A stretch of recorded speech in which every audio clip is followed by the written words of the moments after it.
కర్నూలు జిల్లాలో ఉక్కు కర్మాగారం ఏర్పాటుకు ముందుకొచ్చిన చైనా ప్రతినిధి బృందానికి అన్ని విధాలా సహాయ సహకారాలు అందిస్తామని ఉప ముఖ్యమంత్రి కేఈ కృష్ణమూర్తి తెలిపారు.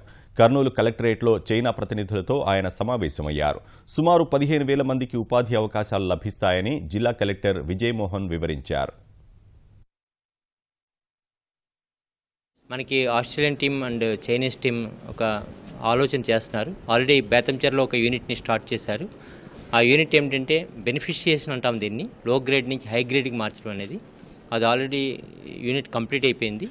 ఈ మంత్లో కానీ నెక్స్ట్ మంత్లో కానీ కమిషనింగ్ చేయడానికి సిద్ధంగా ఉన్నారు. ఒక్కసారి హై గ్రేడ్కి మారిన తర్వాత దాని తర్వాత సెకండ్ ప్రాసెస్ ఏమిటంటే పెలటైజేషన్కి ఏమిటంటే ప్లాన్ చేస్తున్నారు, ఎడిషనల్ ల్యాండ్ అడుగుతున్నారు. Then we are here to provide the land. Once pelletization కూడా పూర్తయిన తర్వాత ఇంకొక 700 ఏకర్స్లో big iron and steel industry రావడానికి అవకాశం ఉంది. వాళ్ళందరూ కూడా గ్రూప్గా ఇక్కడికి రావడం జరిగింది. గ్రూప్ డిస్కషన్స్ కలెక్టర్తో డిస్కస్ చేశాం. వాళ్ళకు కావాల్సినటువంటి ప్రపోజల్స్ అన్నీ కూడా వాళ్ళు మాకు చెప్పడం జరిగింది. ఆ ప్రపోజల్స్ కంతా కూడా యాక్టివిటీని మేము కన్సిడర్ చేస్తున్నామని చెప్పాము వాళ్ళకి.